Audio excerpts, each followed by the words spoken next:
ও খারিজ, এরকম আমরা সবাইকে নাকচ করি।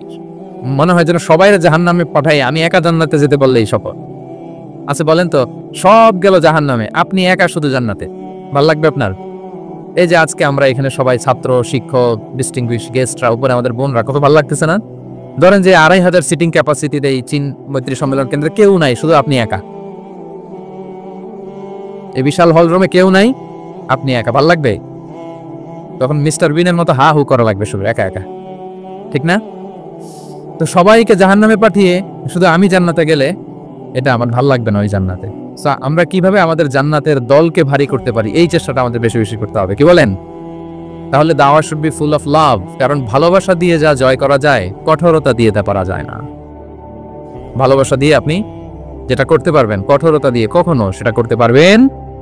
আসুন আমরা হাদিস থেকে শুনি, সিরাত থেকে শুনি। আল্লাহর হাবিব সাল্লাল্লাহু আলাইহি ওয়াসাল্লাম মসজিদে নববীতে বসে আছেন সাহাবাদেরকে নিয়ে। হঠাৎ এক বেদুইনের আগমন। বেদুইন মানে যার মধ্যে নগর জীবনের কোনো নিয়ম কানুন সে দেখেনি, জানে না, বোঝে না। সিভিলাইজেশন বলতে যেটা বুঝি, ভদ্রতা, কার্টিসি, ম্যানার, এটা সে শিখেনি। এরকম এক বেদুইন অনেক দূর পল্লী থেকে মদিনার মসজিদে নববীতে এসেছে, কিন্তু সে ইসলাম ধর্ম গ্রহণ করেছে, মুসলিম। তো মসজিদে ঢুকে সে 2 রাকাত নামাজ করতেছে, এসে যে রাসূলকে সালাম দিবে কথা, ওই কার্টিসিটাও নাই।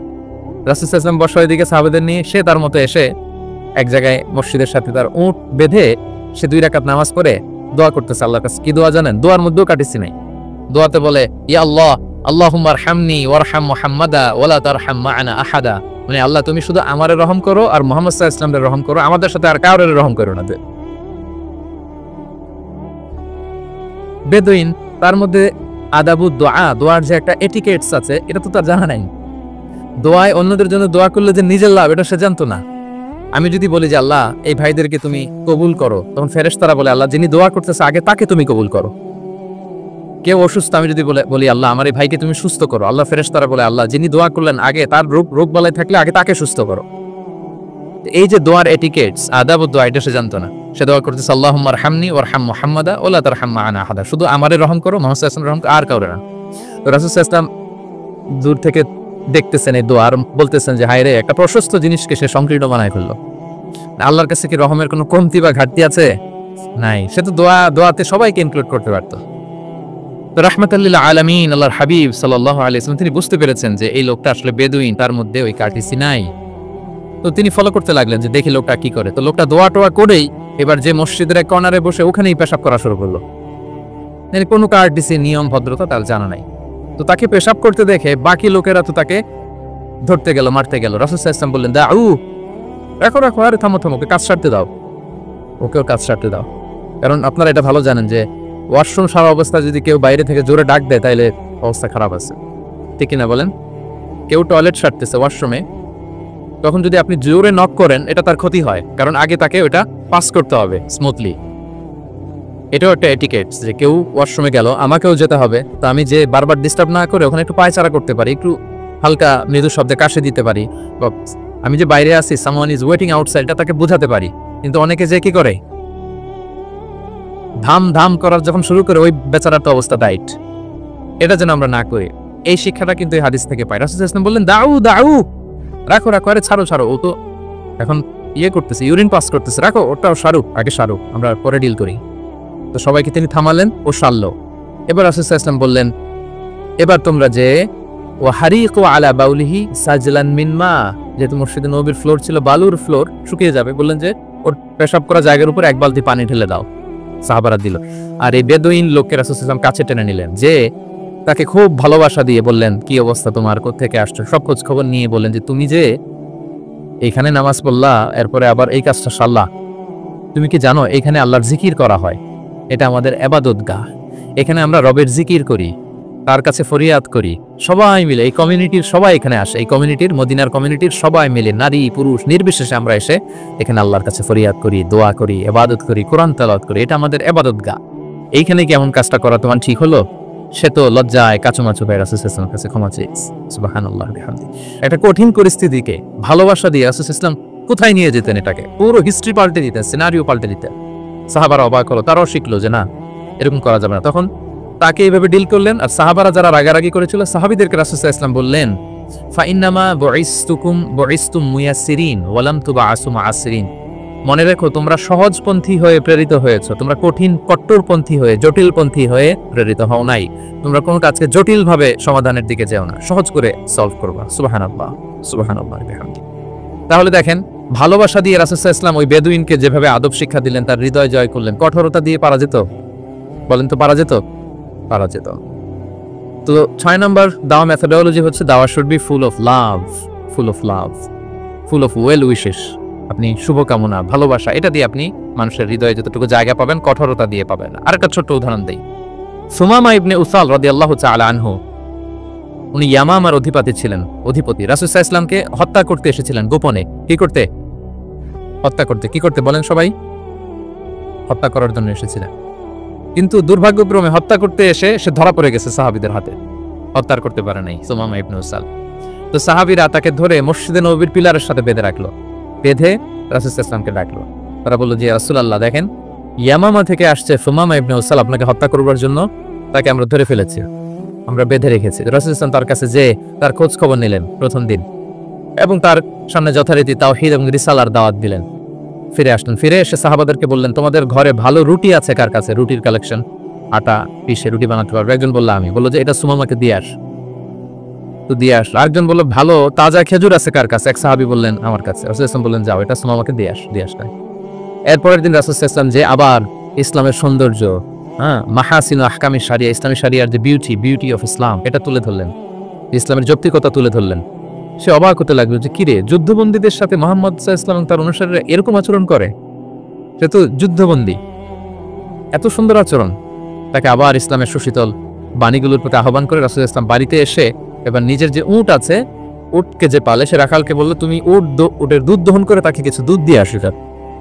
সুবহানাল্লাহ। আসছিল রাসূল সাল্লাল্লাহু আলাইহি ওয়াসাল্লামকে কি করতে? হত্যা করতে। তো তাকে উটের গরম দুধ দিয়ে আসা হলো, সে পেট ভরে খেলো। তৃতীয় দিন এবার রাসূল সাল্লাল্লাহু আলাইহি ওয়াসাল্লাম যে ইসলামের যে ভবিষ্যৎ, ইসলাম মানলে যে জান্নাতে থাকা যাবে, এগুলো সব বললেন, এবং তাকে আরো অনেক মেহমানদারি করলেন, আপ্যায়ন করলেন। 3 দিন যখন রাসূল সাল্লাল্লাহু আলাইহি ওয়াসাল্লাম ইসলামকে তার সামনে প্রেজেন্ট করলেন, আপ্যায়ন করলেন, ভালো আচরণ দেখালেন, সে অবাক হয়ে গেল। আল্লাহ তাআলা তার হৃদয়টাকে নূর দিয়ে আলোকিত করে দিলেন। 3 দিন পর রাসূল সাল্লাল্লাহু আলাইহি ওয়াসাল্লাম সাহাবীদেরকে ডেকে বললেন যাও, সুমামা ইবনে উসালের হাত পাগুলো যে রশি দিয়ে বেঁধে রেখেছো ছেড়ে দাও, রশিগুলো খুলে দাও। সাহাবারা বলেন কি আর রাসূলুল্লাহ, সে তো খুনি, সে সুযোগ পেলেই তো অ্যাসাসিনেট করতো, তার হাতের রশি খুলে দিত, আপনাকে মেরে ফেলবে। আল্লাহ রাসূল সাল্লাল্লাহু আলাইহি ওয়াসাল্লাম বললেন না, আমি যা জানি তোমরা সেটা জানো না, যেটা বলেছি তাই করো। মসজিদে নববীর পিলারের সাথে তাকে যে বেঁধে রেখেছো, রশি খুলে দাও, হাত পা খুলে দাও। আল্লাহর হাবিব সাল্লাল্লাহু আলাইহি ওয়াসাল্লামের নির্দেশ মোতাবেক সাহাবারা ওনার হাত খুলে দিলেন, পা খুলে দিলেন। সুমামা ইবনে উসাল কারোর সাথে কথা না বলে, তার বাড়ি তো ইয়ামামা, সেখানেও ফিরে গেলেন না, অন্য কোনো শহরেও গেলেন না।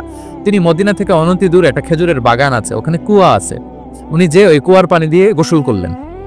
গোসল করে পবিত্র হয়ে মসজিদে নববীতে রাসূল সাল্লাল্লাহু আলাইহি ওয়াসাল্লামের কাছে ফিরে আসলেন, আর এসেই ঘোষণা দিলেন আশহাদু আল্লা ইলাহা ইল্লাল্লাহ ওয়া আশহাদু আন্না মুহাম্মাদার রাসূলুল্লাহ। সুবহানাল্লাহ সুবহানাল্লাহ। তিনি বললেন যে আমি সাক্ষ্য দিচ্ছি আল্লাহ ছাড়া কোনো ইলাহ নেই, আরো সাক্ষ্য দিচ্ছি যে মুহাম্মদ আপনি আল্লাহর প্রেরিত বান্দা এবং রাসূল। সুবহানাল্লাহ পড়বেন না সবাই?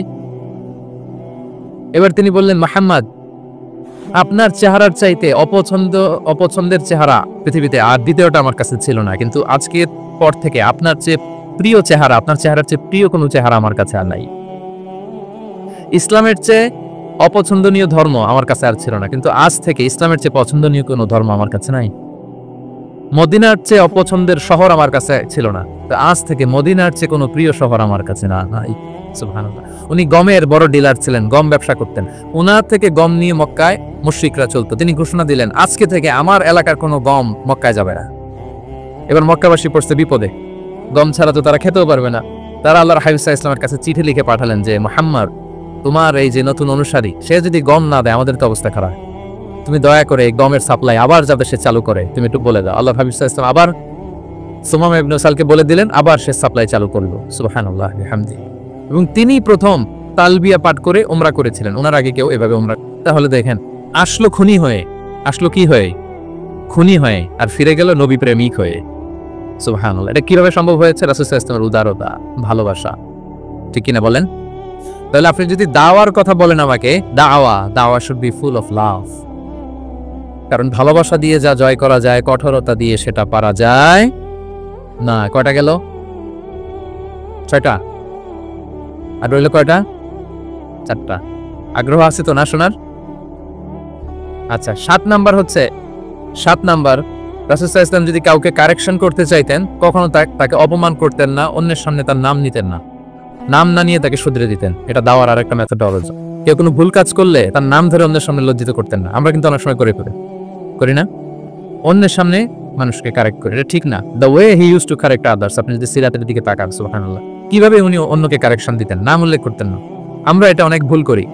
আমি এই জন্য খুব দুঃখিত এবং লজ্জিত। আমাদের দাওয়া অঙ্গনে আপনি ইউটিউব খুললে দেখবেন যে অনেক দায়ীরা, এক দায়ী আরেক দায়ীকে তুচ্ছ-তাচ্ছিল্য করছে, তার নাম নিয়ে তাকে ছোট করা, তাকে খারিজ করা, তাকে নাকচ করা, সে জাহান্নামী, সে কাফের, সব ইসলামের ঠিকাদারি উনি একা নিজে নিয়ে বসে আছে, আর বাকি যা আছে সব খারিজ। এইটা রাসূল সাল্লাল্লাহু আলাইহি ওয়াসাল্লামের দাওয়ার সাথে যায় না। বরং কেউ যদি কোনো ভুল কিছু বলে, ভুল করে, আপনি যদি মনে করেন যে না তার এটা ভুল, আমারটা সঠিক, তো আপনার নিয়ম হচ্ছে আপনি সঠিকটা প্রচার করা।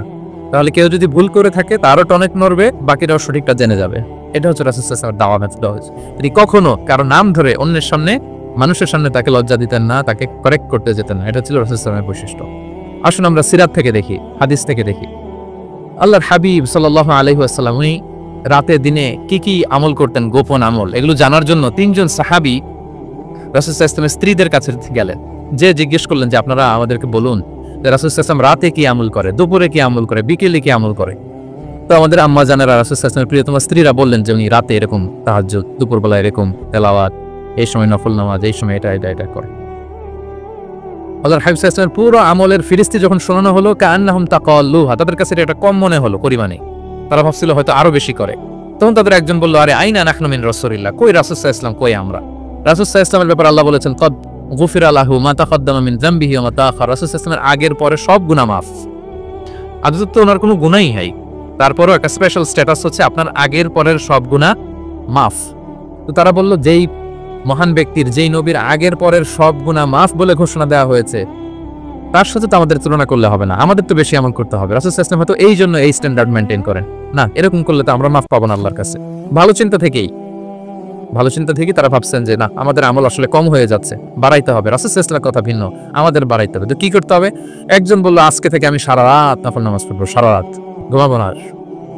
নিয়ত করে ফেলছে আমি সারা রাত নফল নামাজ, এশার পর থেকে যে নফল শুরু হবে ফজর পর্যন্ত, ঘুমটুম নাই। আচ্ছা গেল।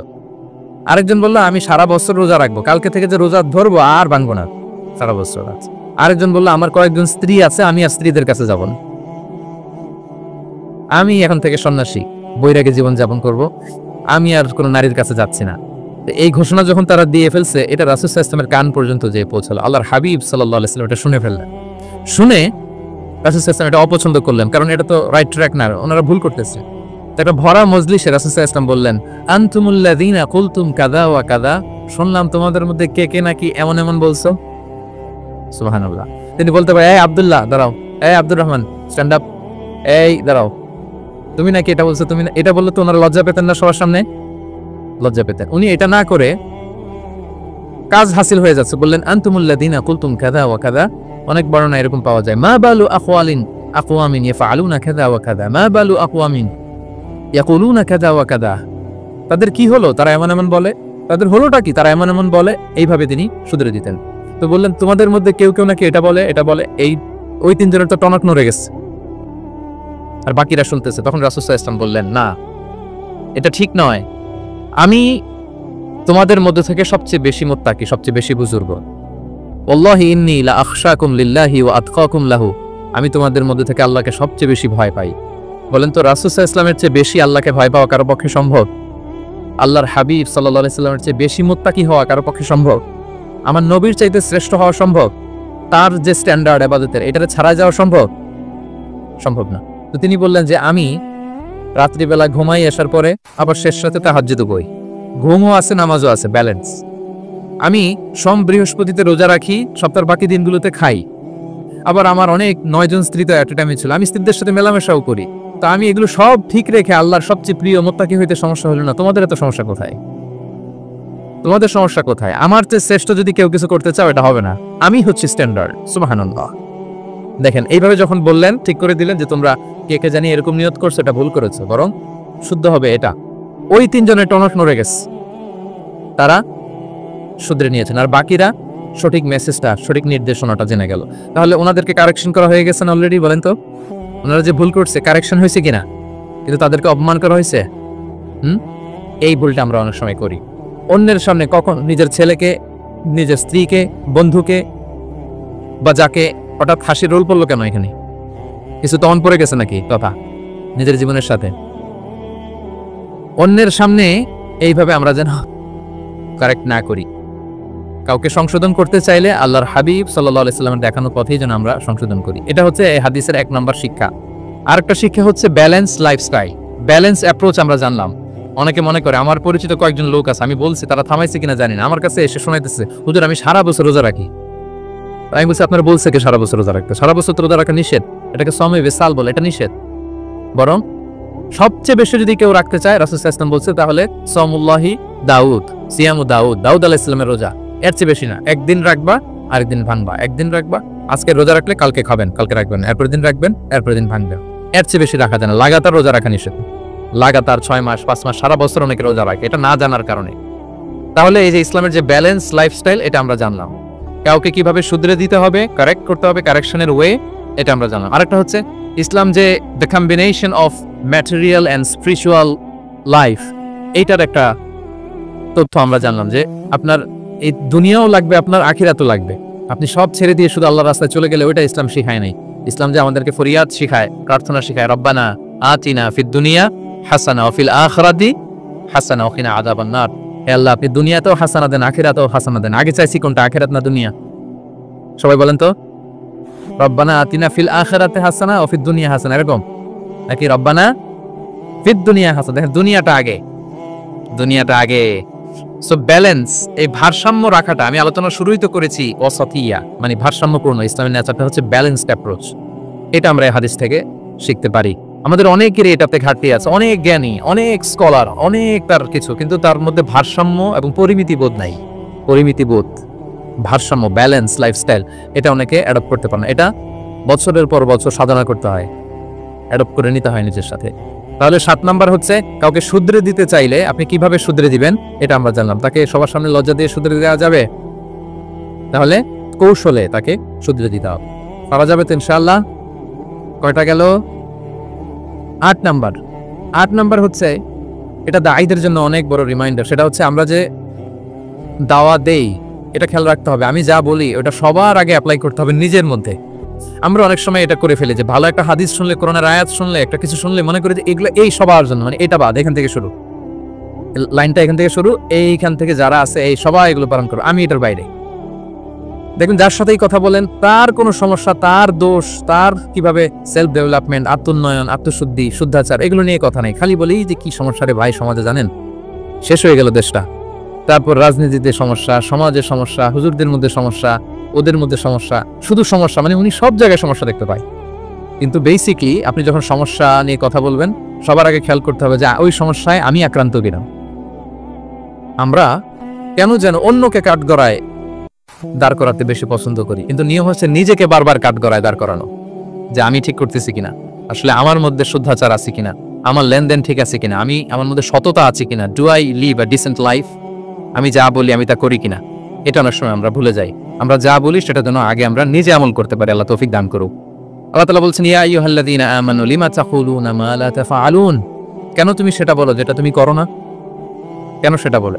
সো আমরা যদি দাওয়া কাজ করতে চাই, আমি যে দাওয়াটা দিব বা নসিহত দিব বা বার্তাটা রাখবো, সবার আগে যেন এটা নিজের দিকে, ওই তীর যেন নিজের দিকে থাকে, যে না এটা আগে তোমার জন্য, আগে তুমি পালন করো, পাশাপাশি এটা সবার জন্য। এটার জন্য আমরা করি। আল্লাহর হাবিব সাল্লাল্লাহু আলাইহি ওয়াসাল্লামের জীবনে যদি আমরা দেখি তাহলে দেখবো উনি যা বলতেন ওটা নিজে আগে বেশি করতেন। আল্লাহু আকবার। উনি ইবাদতের কথা বলতেন, আল্লাহর সামনে নিজেকে সঁপে দেওয়ার কথা বলতেন। আর নিজেকে কিভাবে সঁপে দিতেন দেখেন, তিনি যখন দোয়া করতেন নিজেকে ছোট করতে করতে তিনি আল্লাহর বলতেন, আল্লাহুম্মা ইন্নী আবদুক ওয়া ইবনু আবদিক ওয়া ইবনু আমাতিক নাসিয়াতি বিয়াদিক। হে আল্লাহ, আমি আপনার দাস। আল্লাহ, আমি দাসের ঘরের দাস, দাসীর ঘরের দাস। মানে আমার পিতা আব্দুল্লাহ আপনার দাস, আমার মা আমিনা আপনার দাসী। সো আমরা সবাই আপনার গোলামের ঘরের গোলাম। এর চেয়ে তুচ্ছ, ছোট, নগণ্য করে কি আর আল্লাহর সামনে নিজেকে পেশ করা যায় বলেন? এরপর তিনি বলতেন, নাসিয়াতি বিয়াদিক। আল্লাহ, আমার মাথার চুলের ঝুঁটি আপনার হাতের মুঠোয়। মাথার চুলের ঝুঁটি হাতের মুঠোয় মানে কি? আপনি ডানে টান দিলে আমি ডানে যেতে বাধ্য, আপনি বায়ে টান দিলে মানে আমার আর কিছু নেই। আল্লাহ, সব সঁপে দিলাম আপনার কাছে। কিভাবে নিজেকে তিনি সঁপে দিতেন। তাহাজ্জুদের সালাতে যখন রাতে দাঁড়াতেন, আম্মা জান আয়েশা রাদিয়াল্লাহু তাআলা আনহা বলেন, দাঁড়িয়ে থাকতে থাকতে পা দুইটা ফুলে যেত এরকম, হাত্তা তাতাফাত্তারা কদামা। খুব কষ্ট হতো আল্লাহ রাসূল সাল্লাল্লাহু আলাইহি ওয়াসাল্লামের। আম্মা জান আয়েশা বলতেন, ইয়া রাসূলুল্লাহ কদ গুফিরা লাকা মা তাকাদ্দামা মিন যামবিকা ওয়া মা তাআখার। আল্লাহ তো বলেছেন আপনার সব গুনাহ মাফ, গুনাই তো নাই, তাও ঘোষণা সব গুনাহ মাফ, এত কষ্ট নিজের দেহের উপর নিজে কেন দেন? আল্লাহর হাবিব সাল্লাল্লাহু আলাইহি ওয়াসাল্লাম বলতেন, আফালা উহিব্বু আন আকুনা আবাদান শাকুরা। হ্যাঁ আয়েশা, এটা ঠিক, আল্লাহ আমাকে মর্যাদা দিয়েছেন, কিন্তু আমি কি শুকরগুজার বান্দা হতে চাইব না? আল্লাহর নেয়ামতে যে আমি ভেসে বেড়াই, আল্লাহর নেয়ামতে যে আমি বেঁচে আছি, আল্লাহর অনুগ্রহের কারণে যে আমার এত সম্মান, সে আল্লাহর প্রতি আমি কি নিজেকে পেশ করব না? আফালা উহিব্বু আন আকুনা আবদান, আমি কি শুকরগুজার হব না? আমার রোলটা তো আমাকে প্লে করতে হবে, আমাকে তো উজাড় করে আমার রবের সামনে আমাকে উপস্থাপন করতে হবে। দেখেন, শুধু বলতেন না, করে দেখাতে। রাতের সালাতে যখন কিয়ামুল লাইল করতেন, কাঁদতে কাঁদতে দাড়ি ভিজে যেত, কাঁদতে কাঁদতে হাত্তা বাল্লাল আরদা হাত্তা বাল্লা লিহিয়াতাহু হাত্তা বাল্লা হাজারাহু, কাঁদতে কাঁদতে জুব্বা ভিজে যেত। সিজদায় পড়ে যখন থাকতেন, কাঁদতে কাঁদতে জমিন ভিজিয়ে ফেলতেন আল্লাহর হাবিব সাল্লাল্লাহু আলাইহি ওয়াসাল্লাম। এভাবে নিজেকে আল্লাহ তাআলার সামনে পেশ করতেন। সো আমরা যারা দাওয়া অঙ্গনে কাজ করি, এটা খুব পিচ্ছিল পথ, এটা খুবই পিচ্ছিল। আমাদের খেয়াল রাখতে হবে যে আমি যা বলি এটা আমি করি কিনা। এটা দায়ীদের জন্য চ্যালেঞ্জিং। সে নিজে একটা ডিসেন্ট লাইফ লিড করা, তার নিজের মধ্যে সততা থাকা, নৈতিকতা থাকা, মোরালিটি, এথিক্স, ভ্যালিউজ নিয়ে যে আমরা বলি, ওই ভ্যালিউজের প্র্যাকটিস যেন আমাদের মধ্যে থাকে। আল্লাহ তাআলা আমাদেরকে তৌফিক দান করুক, আমরা পড়ি আমিন। 9 নম্বরে হচ্ছে কনসিডারেট হওয়া। রাসূল সাল্লাল্লাহু আলাইহি ওয়াসাল্লাম খুবই কনসিডারেট ছিলেন, এটা খুব গুরুত্বপূর্ণ, খেয়াল করে শুনুন। কনসিডারেট মানে খুব উচ্চ বিবেকবোধ সম্পন্ন ব্যক্তিত্ব, খুব বিবেকবোধ সম্পন্ন। আমাদের অনেকের মধ্যে এটা, আমাদের অনেকের সেন্স কাজ করে না। আল্লাহর হাবিব সাল্লাল্লাহু আলাইহি ওয়াসাল্লাম, he was a man of 6 senses. 6টা সেন্স ওনার কাজ করতো। সুবহানাল্লাহ, সুবহানাল্লাহ। কথা বলতেছেন, ওদিকে কি হচ্ছে, ওদিকে সব একসাথে একটা গ্লেন্সে তিনি মেনটেন করতেন। সুবহানাল্লাহ। এই উচ্চ বিবেকবোধ সম্পন্ন হইতে হবে দায়ীদের। রাসূল সাল্লাল্লাহু আলাইহি ওয়াসাল্লাম নামাজ পড়াচ্ছেন, পিছনে বাচ্চার কান্নার আওয়াজ, নামাজ ছোট করে দিয়েছেন, একেবারে ছোট, শর্ট শর্ট করে সিজদা, রুকু, মানে যতটুকু না হলেই না, অতটুকু করে নামাজ শেষ। জিজ্ঞেস করা হলো কেন? বললেন যে আমি দেখলাম একটা ছোট বাচ্চা কাঁদছে, এই বাচ্চার মায়ের বোধহয় খুব কষ্ট হয়ে যাচ্ছে পেছনে, বাচ্চাটাকে সামলাতে মহিলাদের প্রেয়ার হলে মাটার বোধহয় খুব কষ্ট হচ্ছে, এই জন্য আমি নামাজটা একটু শর্ট করে দিয়েছি। সুবহানাল্লাহ। আমরা নামাজে দাঁড়ালে দিন দুনিয়ার হুঁশ নেই, কি হচ্ছে না হচ্ছে না, আপনার সব খেয়াল রাখতে হবে, কি হচ্ছে। You are a leader, you are a দাঈ, আপনাকে এটা খেয়াল রাখতে হবে। রাসূল সাল্লাল্লাহু আলাইহি ওয়াসাল্লাম এরকম উচ্চ বিবেকবোধ সম্পন্ন লোক ছিলেন। মুআয ইবনে জাবালকে এক জায়গার মদিনার পাশেই ইমাম করে পাঠালেন, ইমাম। তো ওই এলাকার মুসল্লিরা ছিলেন শ্রমজীবী। কি জীবী? শ্রমজীবী। ওনারা উট দিয়ে পানি নিয়ে খেজুর গাছে পানি সেচ দিত, তারা খুব কষ্ট করে সারাদিন। তো উনি মাগরিবের নামাজে একদিন নামাজ শুরু করলেন, আল্লাহু আকবার বলে সূরা ফাতিহার পরে উনি সূরা বাকারা শুরু করলেন। কোন সূরা? কোরআনের সবচেয়ে ছোট সূরা নাকি? হ্যাঁ, আয়াত কত? সবচেয়ে বড় সূরা। তো উনি হয়তো একটা খুব মানে চিল মুডে আছেন, একটা খুব ভালো মুডে আছেন, ইবাদতের একটা মুডে আছেন, ওনার আবেগ থেকে উনি হয়তো সূরা বাকারা শুরু করে দিচ্ছেন, তেলাওয়াত করে করে মজা পাচ্ছেন, করতেছেন। কিন্তু পিছনে মুসল্লিরা হচ্ছে শ্রমজীবী, সারাদিন খেতে খামারে খেজুর বাগানে কাজ করে ওনারা নামাজ পড়তেছেন। একদল তো নামাজ ছেড়ে দিচ্ছে, ছেড়ে দিয়ে নিজেরা নামাজ পড়ে আল্লাহর হাবিব সাল্লাল্লাহু আলাইহি ওয়াসাল্লামের কাছে যে বিচার দিলেন, যে রাসূল দেখেন এমন একজনকে ইমাম হিসেবে পাঠালেন, উনি মাগরিবের নামাজ শুরু করছে সূরা বাকারা দিয়ে। আমরা হচ্ছে শ্রমজীবী মানুষ, আমরা কি পারি এত সময় দাঁড়িয়ে থাকতে? রাসূল সাল্লাল্লাহু আলাইহি ওয়াসাল্লাম খুব রেগে গেলেন, খুব। মুআয ইবনে জাবাল রাদিয়াল্লাহু তাআলা ওনাকে ডেকে পাঠালেন, ডেকে কি শব্দ ইউজ করছে জানেন? উনি বললেন, আফাত্তানুন আনতা ইয়া মুআয, ফাত্তান মানে ফিতনাবাজ। হে মুআয, তুমি কি সমাজে ফিতনা ছড়াচ্ছ? তোমাকে পাঠালাম সেখানকার ইউনিটি ধরে রাখতে, ইমাম হয়ে নামাজ পড়াবা, তালিম দিবা। আফাত্তান আনতা ইয়া মুআয, তুমি ফিতনা ছড়াচ্ছ? তুমি কেন সাব্বিহ ইসমা রাব্বিকাল আলা তোমার মুখস্থ নেই? ওয়াশামসি ওয়া দুহাহা মুখস্থ নেই? হাদিসে দুইটা সূরার কথা, যে এই সাইজের সূরাগুলো পারো না তুমি, এগুলো দিয়ে নামাজ পড়ো যাতে ওদের কষ্ট না হয়। ওরা তো শ্রমজীবী সাহাবী, ওদের দিকে তো তোমার খেয়াল রাখতে হবে, কনসিডারেট হতে হবে। সুবহানাল্লাহ। দেখেন রাসূল সাল্লাল্লাহু আলাইহি ওয়াসাল্লাম ইমামকে এনে শাসন করলেন, বুঝিয়ে বললেন যে না, তোমাকে ছোট ছোট সূরায় নামাজ পড়াতে হবে যাতে করে কষ্ট না হয়। এবং রাসূল সাল্লাল্লাহু আলাইহি ওয়াসাল্লাম কাউকে কোনো দায়িত্ব দিয়ে কাজে পাঠালে ওনার বিখ্যাত একটা বাণী তিনি বলে দিতেন। আমার ভেরিফাইড যে ফেসবুক পেজের কভার ফটোতে দেখবেন এই হাদিসটা দেয়া, সেটা হচ্ছে তিনি কাউকে কোনো দায়িত্ব দিয়ে পাঠালে তিনি বলতেন, বাশশিরু ওয়ালা তুনাফফিরু ইয়াসসিরু ওয়ালা তুআসসিরু, মানে তোমরা মানুষকে সুসংবাদ দিও, মানুষকে দিন থেকে ভাগিও না, দিনকে সহজ করে উপস্থাপন করো, দিনকে জটিল করে মানুষের সামনে উপস্থাপন করুন। আমরা এটা ভুল করি, এত কঠিন ভাবে উপস্থাপন করি, ভাবে যে কঠিন করে উপস্থাপন করতে পারলেই বোধহয় ওনার ক্রেডিট। এরকম একটা মানসিকতা অনেকের আছে। কোনো মুফতি যদি এমন কোনো ফতোয়া দেয় যেটা সমাজের অধিকাংশ মুসলিম চেষ্টা করেও মানতে পারতেছে না, কঠিন হয়ে যাচ্ছে, তার মানে something is missing in the ফতোয়া, something is missing in the legal opinion, and the মুফতি should revise the issue again and again. তাকে আরো মুফতিদের সাথে রিভাইজ করতে হবে, আরো কিভাবে জীবন ঘনিষ্ঠ করে মাসালাটা দেওয়া যায় তাকে এটা ভাবতে হবে। কারণ আল্লাহ দিনের মধ্যে জটিলতা রাখেননি, কাঠিন্যতা রাখেনি।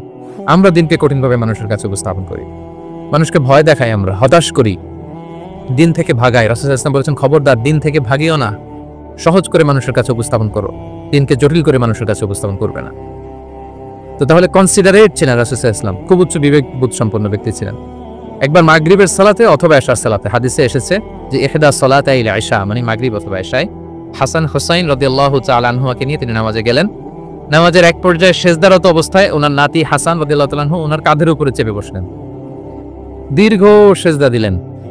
এরপর যখন নামাজ শেষ করলেন, সাহাবারা বললেন, ইয়া রাসূলুল্লাহ, এত লম্বা সেজদা দিতে তো কখনো দেখি নাই, নামাজে কি অসুস্থ হয়ে গেলেন নাকি, অথবা নামাজ চলা অবস্থায় কি কোরআনের আয়াত নাজিল বলো নাকি? রাসূল সাল্লাল্লাহু আলাইহি ওয়াসাল্লাম বললেন, কুল্লু যালিকা লাম ইয়াকুন, একটাও না, বরং ওয়ালাকিন নাবনি ইতাহালানি, আমার নাতি আমার কাঁধে উঠছিল। ফাকারিহতু আন উআজ্জিলাহু হাত্তা ইয়াকদিয়া হাজাতা, আমি সিজদায় উঠতে গেলেই তো ও যে খেলতেছে এটা ডিস্টার্ব হয়ে যাবে, সো যতক্ষণ না ওর খেলা শেষ না হয় আমি একটু ওয়েট করতেছিলাম। তার খেলাধুলা শেষে তার সময় যখন হয়েছে নেমে গেছে, আমি তখন সিজদা থেকে মাথা উঠিয়েছি। কি কনসিডারেট ছিলেন দেখেন, কি উচ্চ বিবেকবোধ সম্পন্ন, অন্যের যাতে কষ্ট না হয়, অন্যের যে কোনো কনসার্ন, এগুলো সব তিনি খেয়াল রাখতেন। সো দাঈদের এরকম সিক্স সেন্সের অধিকারী হওয়ার চেষ্টা করতে হবে। আল্লাহ তাআলা আমাদেরকে তৌফিক দান করুন। কয়টা গেল? 9টা। আর একটা সর্বশেষ, এটা খুব গুরুত্বপূর্ণ, আপনাদের সাথে খুব রিলেভেন্ট, মনোযোগ দিয়ে শুনুন। সেটা হচ্ছে প্রপার টাইমিং ফর দাওয়া। দাওয়ার জন্য টাইমিংটা খুব গুরুত্বপূর্ণ। টাইমিং প্রপার টাইমে যদি দেন, ওটা ক্লিক করবে, ওটা স্পার্ক করবে। আর যদি সময় মতো না হয়, ওটা কাজ করবে না। প্রপার টাইমে প্রপার দাওয়াটা দিতে হয়, সঠিক সময়ের অপেক্ষা করা, যখন সেই সময়টা আসছে তখন দাওয়া দেওয়া। বুঝতে পেরেছেন না ব্যাপারটা? একটা ছোট্ট উদাহরণ দেই। এক ইহুদি কিশোর রাসূল সাল্লাল্লাহু আলাইহি ওয়াসাল্লামের খেদমত করতো। ইহুদি কিশোর, কোন ধর্মের কিশোর বলেন তো? ইহুদি কিশোর। প্রায় আসতো, রাসূল সাল্লাল্লাহু আলাইহি ওয়াসাল্লামের কাছে আসতো, রাসূল সাল্লাল্লাহু আলাইহি ওয়াসাল্লামের সেবা করতো, কিন্তু তাকে কখনো রাসূল সাল্লাল্লাহু আলাইহি ওয়াসাল্লাম দিনের দাওয়াত দেননি। ছেলেটা ইহুদি, কিন্তু তার সামনে কখনো দিনের দাওয়াত তিনি দেন নাই। একদিন দেখে যে ওই ছেলে আসে না, লাগাতার এরকম কয়েকদিন যাবত ওই ছেলে আর আসে না। তখন রাসূল সাল্লাল্লাহু আলাইহি ওয়াসাল্লাম খোঁজ নিলেন যে কি হয়েছে। তখন রাসূল সাল্লাল্লাহু আলাইহি ওয়াসাল্লাম শুনতে পেলেন যে ছেলেটা অসুস্থ। ছেলেটা কি অসুস্থ? আল্লাহর হাবিব সাল্লাল্লাহু আলাইহি ওয়াসাল্লাম তার বাসায় গেলেন, যে দেখতেন যে বিছানায় পড়ে আছে ছেলেটা।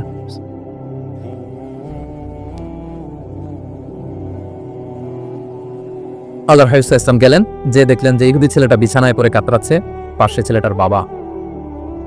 রাসূল সাল্লাল্লাহু আলাইহি ওয়াসাল্লাম তার মাথায় হাত বুলিয়ে দিলেন, তার খোঁজ খবর নিলেন।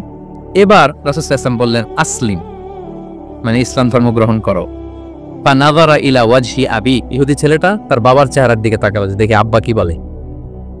বাবা যেহেতু দাঁড়ায় আছে, ফানাযারা ইলা ওয়াজহি আবি, বাবার চেহারার দিকে মূর্ষ ছেলেটা বাবার চেহারার দিকে তাকালো। তো বাবা বলল, আতি আবুল কাসিম, মানে আবুল কাসিম যা বলে তাই শোনো। রাসূল সাল্লাল্লাহু আলাইহি ওয়াসাল্লামের বড় ছেলের নাম ছিল কাসিম, ফলে ওনাকে আবুল কাসিম বলে মদিনাতে ডাকা হতো। আমাদেরও তো বড় ছেলে বা বড় মেয়ের নাম ধরে ডাকে না?